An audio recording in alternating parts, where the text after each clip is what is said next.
She wound pink Angora yarn around a boy's class ring until it fit, not knowing that thread would tell the whole school she was taken before she said a word.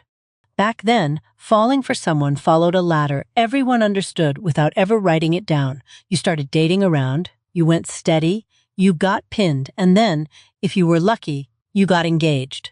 Every rung had its own object, its own ritual, its own unspoken rules. Nobody had to explain the system because everybody had grown up watching it work. The first trick was the simplest and the riskiest: the dropped glove. A girl learned early that letting a glove slip from her hand near a boy she liked gave him a reason to speak to her without her ever having to speak first. It looked like an accident. It was never an accident. Charm school instructors coached this kind of small, deniable gesture as a real skill, something a girl practiced until it looked effortless. A girl was taught never to call a boy first, and if she absolutely had to call, to keep it under 2 minutes and sound like she had somewhere else to be. Most houses shared one telephone line, sometimes with neighbors on a party line who could pick up and listen. A phone call was not private the way it is now. Every word was a small performance, and the trick was sounding unbothered while your heart pounded. At the malt shop, a nickel bought one song on the jukebox, and choosing the right song was its own quiet language. A girl might slide a coin across the counter and pick the record everyone knew was playing on the radio during a certain dance, and a boy across the room would understand exactly what she meant without either of them saying a thing. Couples who lasted often ended up with one song that was simply theirs. The letter Jacket Drape looked like nothing more than a boy being polite at a chilly football game. He would settle his heavy varsity sweater over his date's shoulders, and the whole grandstand understood the message instantly. It marked her as spoken for, while still letting him look like a gentleman rather than a man staking a claim. That is the trick worth remembering. The best signals of the era did double duty as manners. Going steady was supposed to be the sensible grown-up choice, but plenty of parents and teachers at the time thought it was reckless. Editorials worried that teenagers were skipping the wide, careful dating that used to build good judgment and locking themselves into one partner too young. It is easy to imagine 1950s courtship as universally approved of by every adult in the room. It was not. Adults argued about it constantly, the same way they argue about young love today. A girl who wanted a boy to notice her without seeming forward would compliment his car, or later in the decade, his letter jacket, or the way he combed his hair. It sounds small, almost nothing. But etiquette columns of the time treated a well-placed compliment as genuine strategy, something to be aimed carefully rather than scattered. Say too much, and you looked desperate. Say the right thing once, and you gave him something to think about for a week. Charm schools were a real, bookable business, teaching posture, conversation, and what one popular course literally called making a young man feel important. Girls paid tuition to practice walking into a room, holding eye contact just long enough and laughing at the right moment. It sounds almost clinical now, treating flirtation like a subject you could study for a grade. But that is exactly what it was to a lot of American teenagers. A skill drilled like penmanship. The trick with eye contact was holding it a beat longer than felt comfortable, then looking away first. Etiquette writers were specific about this because timing mattered more than the look itself. Too short, and it meant nothing. Too long, and it read as bold in a way that could damage a girl's reputation overnight. Somewhere in that narrow window between polite and forward, a whole generation of teenagers learned to say, "I noticed you," without saying anything at all. Writing initials inside a heart on the inside cover of a notebook was not childish doodling the way it sounds now. Advice columns of the period treated it as a genuinely meaningful signal, almost confessional, because girls had so few sanctioned ways to admit interest first. A notebook was private property, seen only by the girl and maybe a trusted friend. Putting his initials there was often the very first honest thing she allowed herself to feel on paper. Drive-in theaters were everywhere by the late 1950s, with well over 4,000 screens dotting the country at the format's peak. For a young couple, the appeal was not really the movie. It was the car itself, a small private world parked in a public lot, close enough to be respectable, private enough to finally talk without a chaperone 3 feet away. Parents worried about exactly that trade-off, and honestly, they were right to. Before the car, the front porch had done that job for decades, a space where a family could watch through the window without hovering directly over the conversation. By the 1950s, that porch era was fading fast. Historians actually describe the whole shift with a phrase that says it plainly. Courtship moved from the front porch to the back seat. Every generation renegotiates how much privacy young love is allowed to have, and the 1950s renegotiated it around a windshield. A boy was expected to buy his date a corsage before a school dance, usually a simple carnation running him $1 or $2.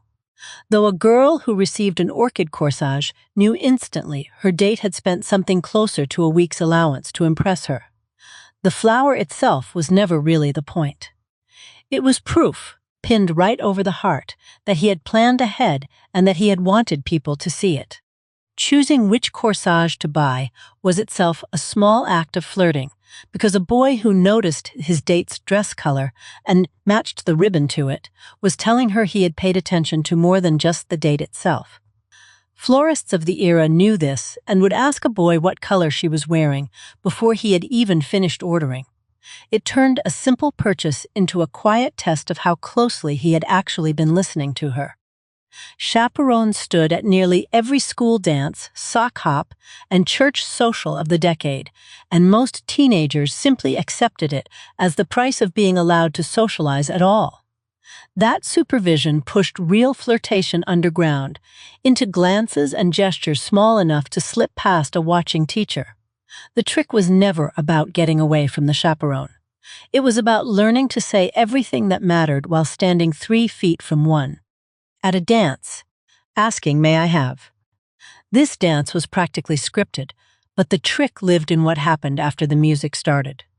A boy who kept just enough distance while still holding a girl's hand firmly was showing respect and interest at the same time, and girls were taught to read that balance closely. Too far apart, and he seemed indifferent. Too close, and he seemed presumptuous. The right distance said everything a whispered word could not. On a college campus, being pinned meant a fraternity man had given his own pin to the girl he was serious about, a rung above going steady and just below an engagement ring.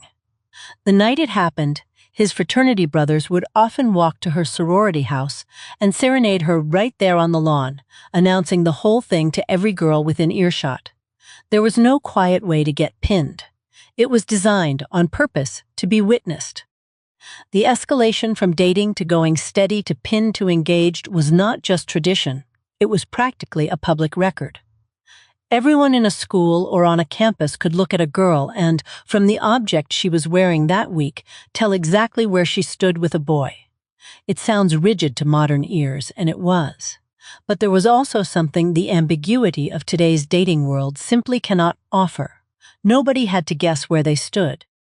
A girl who was seen dating too many boys too quickly risked being labeled boy crazy, a phrase used at the time to police any girl who seemed too eager or too visible in showing interest. It was an unfair label, and it landed almost entirely on women. But understanding it explains a lot about why so many of these flirting tricks were indirect. Restraint was not always a virtue freely chosen.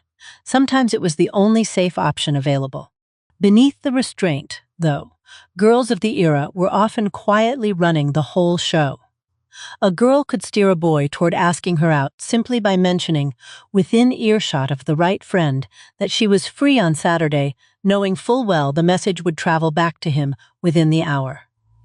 Etiquette rewarded a girl who appeared to do nothing while actually doing everything. It is worth remembering that passivity, on the surface, hid real control underneath. Writing a boy's name in careful cursive across the top of a school notebook or slipping it into a margin between algebra problems was a small ritual repeated by girls across the entire country. It never had to be seen by him at all. Sometimes the flirting trick was not aimed at the boy in question, but simply a private rehearsal, a way of trying on a feeling before daring to show it to anyone, including sometimes even herself. A boy walking a girl home and carrying her books was such a standard gesture it barely counted as flirting on its own. But the trick was in the detour.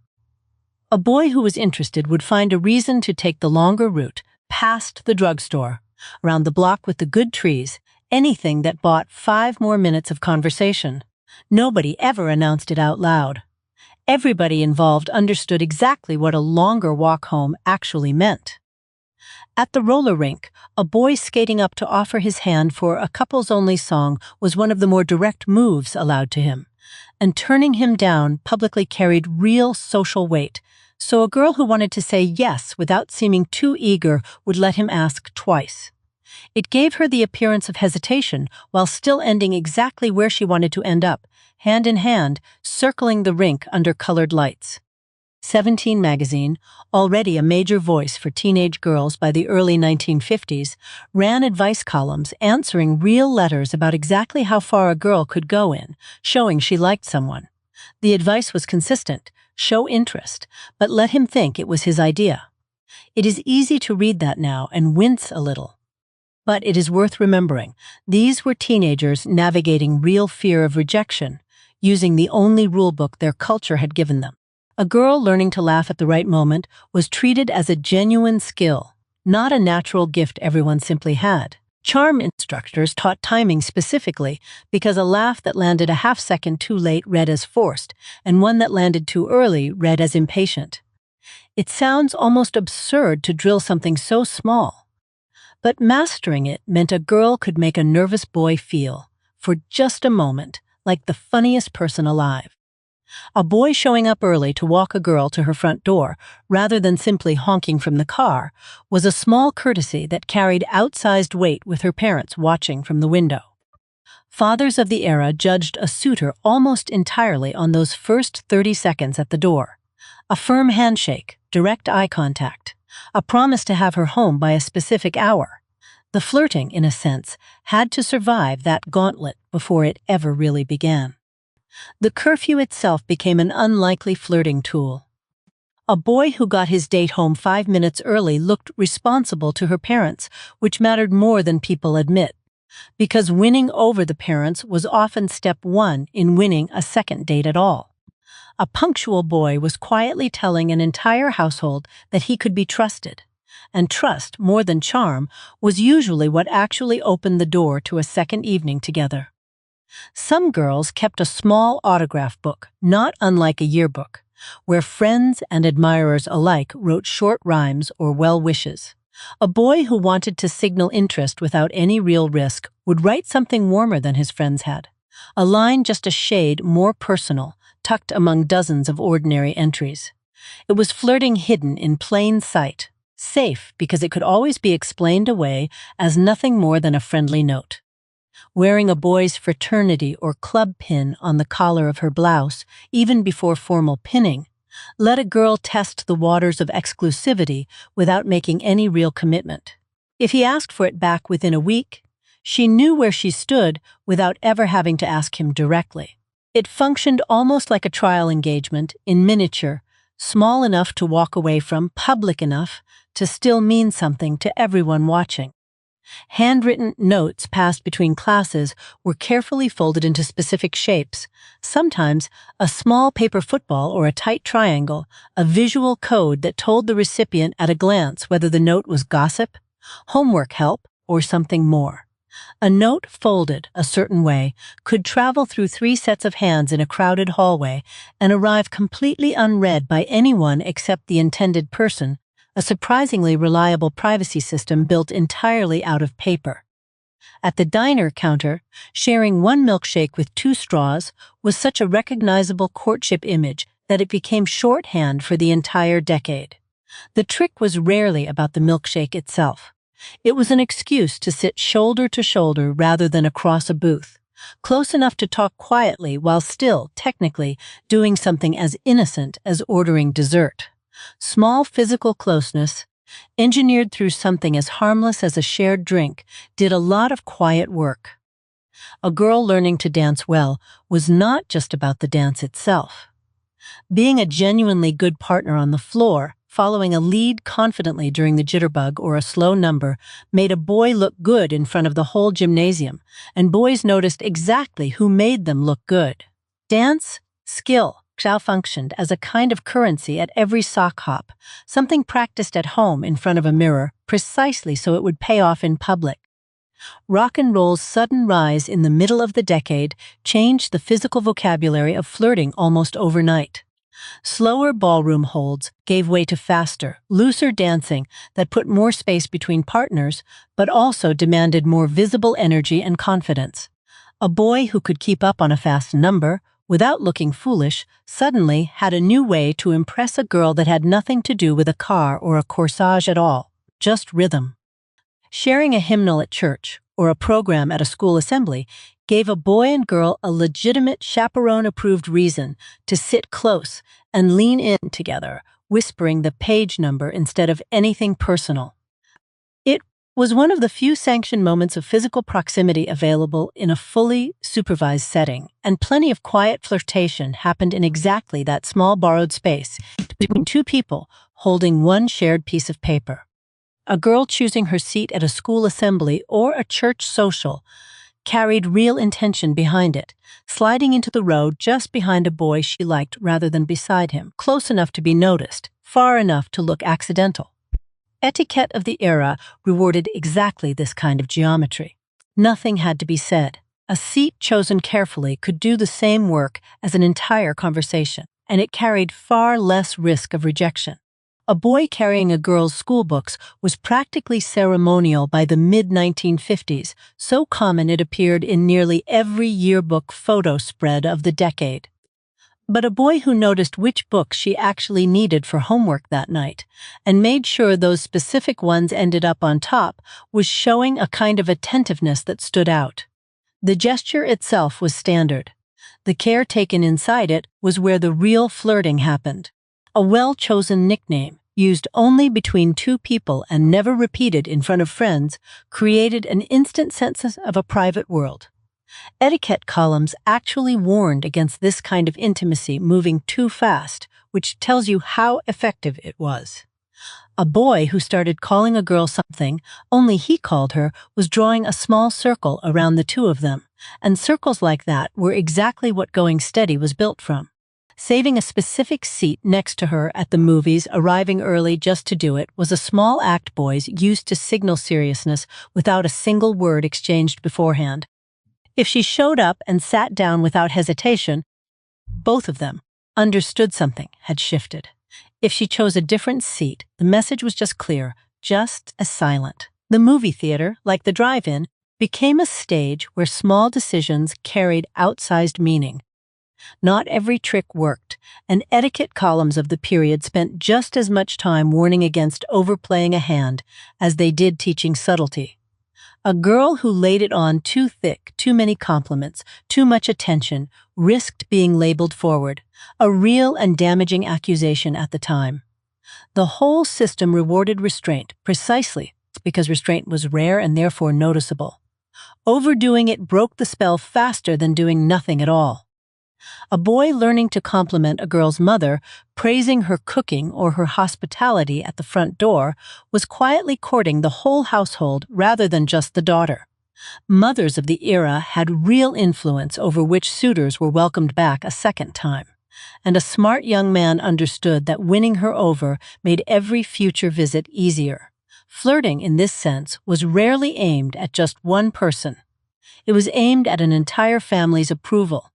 A girl who kept a small, specific memory from an earlier date, the name of his dog, the score of his last game, the color of the tie he wore, and brought it up naturally days later, was practicing a kind of attentiveness that etiquette writers praised highly. It proved she had actually been listening, rather than simply waiting for her turn to talk. In a culture built on indirect signals, remembering small details was one of the most direct compliments a girl could safely give. At a Halloween social or a masquerade dance, the mask itself became a rare, sanctioned excuse for boldness a girl would never attempt barefaced. Etiquette loosened, just slightly, behind a costume. A flirtatious remark that would have seemed forward on an ordinary Tuesday became charming and playful. A masked dance, precisely because everyone silently agreed the usual rules were on pause for one single costumed evening. A boy showing up with a single record as a small gift, rather than flowers, told a girl he had thought specifically about her taste in music, rather than simply following the standard courtship script everyone used. It was a cheaper gesture than a corsage, often under $1, but a more personal one. And plenty of girls of the era later admitted they preferred it precisely because it proved he had actually paid attention to who she was.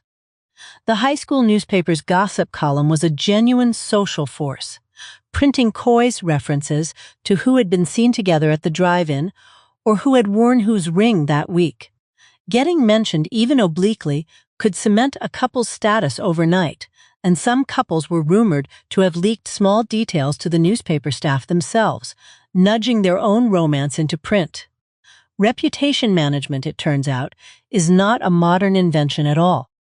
A girl who wanted to end an evening on exactly the right note was coached to say goodnight while the conversation was still good, before it had a chance to run dry or grow awkward. Leaving a boy wanting more was treated as a genuine skill, the opposite instinct of staying out as late as possible. Etiquette columns called it knowing when to go, and it may be one of the few tricks from this list that still gets repeated as advice today. A goodnight kiss, when it happened at all on an early date, was governed by rules so specific that etiquette writers debated the correct number of dates before it was appropriate. Too soon, and a girl risked her reputation. Too withheld, and a boy might lose interest and move on. Finding that narrow, well-calibrated middle ground was one of the more nerve-wracking calculations either party had to make, and it usually happened in complete silence on a porch step. A boy who remembered a girl's birthday without being reminded and showed up with something small, a 5-and-dime bracelet, a box of chocolates, was demonstrating a kind of planning ahead that etiquette of the time treated as genuinely rare and valuable in a teenage boy. It signaled he was thinking about her on days that had nothing to do with a scheduled date, which made the gesture land far heavier than its modest price tag ever suggested. At the county fair or a summer carnival, a boy winning a small prize at a ring toss or a shooting gallery and handing it straight to his date was theater as much as flirtation, a public little performance of effort and luck combined. It rarely mattered whether the prize itself was worth anything. What mattered was that he tried, publicly, in front of her, and that she got to watch him try, which was often the whole point. A girl arriving at a dance already knowing 3 or 4 songs she planned to request gave her a low-risk way to approach the bandleader or the record spinner, and in doing so put herself briefly in the spotlight without ever having to approach a boy directly. It was a clever workaround inside a culture that discouraged girls from initiating, using the music itself as a stand-in for the conversation she was not quite allowed to start herself. By the early 1960s, the whole rigid ladder, dating, going steady, pinned, engaged, was still largely intact. But cracks were already showing at the edges as attitudes about gender and independence slowly began to shift. Understanding that shift matters, because it means the version of flirting we are describing was not eternal. It was a specific, tightly built system that worked for roughly 15 or 20 years before the culture around it started to change underneath it. A boy learning to open a car door without being asked every single time, without exception, was drilled into young men as a baseline of respectability rather than a special gesture. It was expected, not admired, which meant the real flirting trick was in the small variations around it. A hand offered to help her step down from a running board, a lingered moment before shutting the door, tiny departures from the script that made the routine feel personal. A shared umbrella during a sudden rain shower forced 2 people to stand closer than etiquette normally allowed. and plenty of couples of the era later admitted a rainstorm had done more for a budding romance than 3 planned dates combined. It was one of the few moments where circumstance, rather than careful strategy, pushed 2 people together, and both parties usually understood exactly how convenient the accident actually was. And wearing perfume or cologne sparingly rather than heavily was a specific piece of advice repeated often in the era's etiquette guides. The idea being that a scent someone had to lean in close to notice created its own small excuse for proximity. It sounds almost too calculated to be romantic, and in a way it was exactly that, calculated. But the intention behind it was rarely cynical. It was simply another quiet tool in a culture that prized subtlety above almost everything else. A boy who could tell a self-deprecating story rather than a boastful one was, according to charm school teaching for young men, far more likely to make a lasting impression than one who spent the whole date talking about his own accomplishments. Confidence mattered, but the era's advice was surprisingly modern on this point. A little humility at your own expense read as more attractive than constant bragging, a rule that has honestly never really gone out of style. A girl learning to ask thoughtful questions, rather than simply nodding along, was quietly taught as one of the most effective and least risky flirting tools available to her.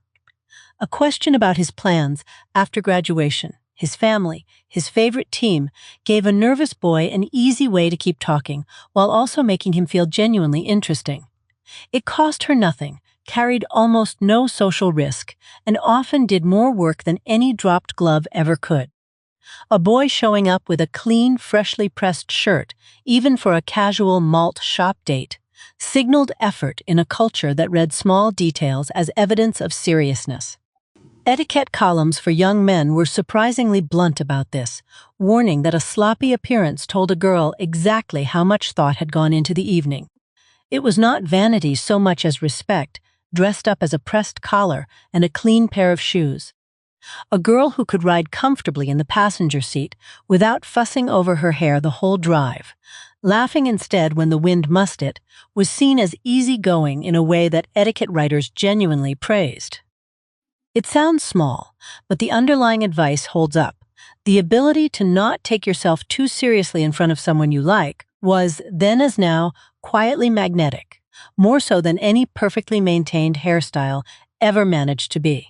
At the bowling alley, a genuinely popular date spot by the mid-1950s, a boy teaching a girl proper form, standing close to guide her arm through the release, was one of the rare physically sanctioned excuses for contact in an otherwise hands-off courtship culture. Whether she actually needed the lesson or not was almost beside the point. The bowling alley gave both parties a perfectly respectable reason to stand shoulder to shoulder for an entire evening. A boy who remembered to say please and thank you consistently, to a waitress, to a ticket clerk, to anyone serving them on a date, was being quietly evaluated the entire time without realizing it. Etiquette guides for girls specifically advised paying attention to how a date treated people who could do nothing for him, treating manners toward strangers as a genuine preview of character. It turns out this particular piece of 1950s wisdom has aged extremely well. A girl who could make small talk with a boy's friends rather than clinging only to him at a group gathering was demonstrating a social confidence that made her more, not less, appealing to the boy watching from across the room.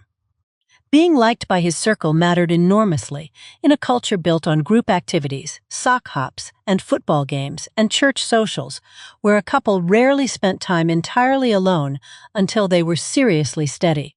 It is worth pausing on what this whole system actually cost. A girl who wanted to say "I like you" first had almost no direct path available to her.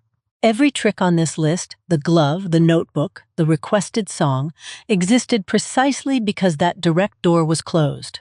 The cleverness we admire now was, in real time, often born out of real restriction, and both things can be true about the same era at once. And yet, plenty of women who lived through it later described real fondness for the clarity it offered, even while acknowledging its limits. A girl with a class ring on a chain never had to wonder where she stood. she never had to interpret a delayed reply or guess at a vague intention.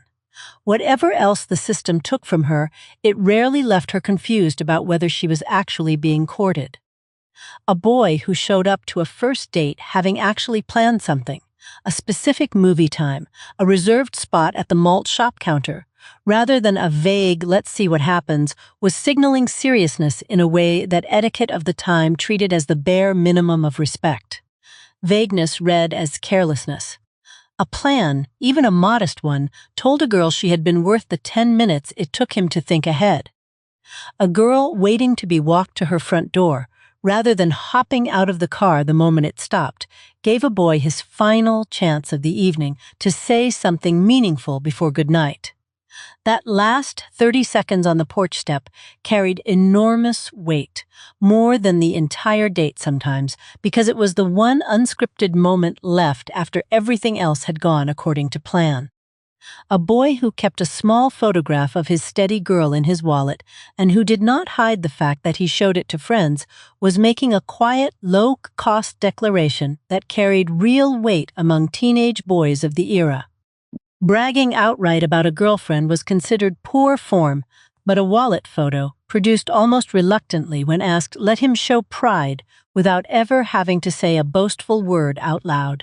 A girl who saved a movie ticket stub, a matchbook from a favorite diner, or a pressed corsage flower inside a scrapbook was doing more than sentimental collecting.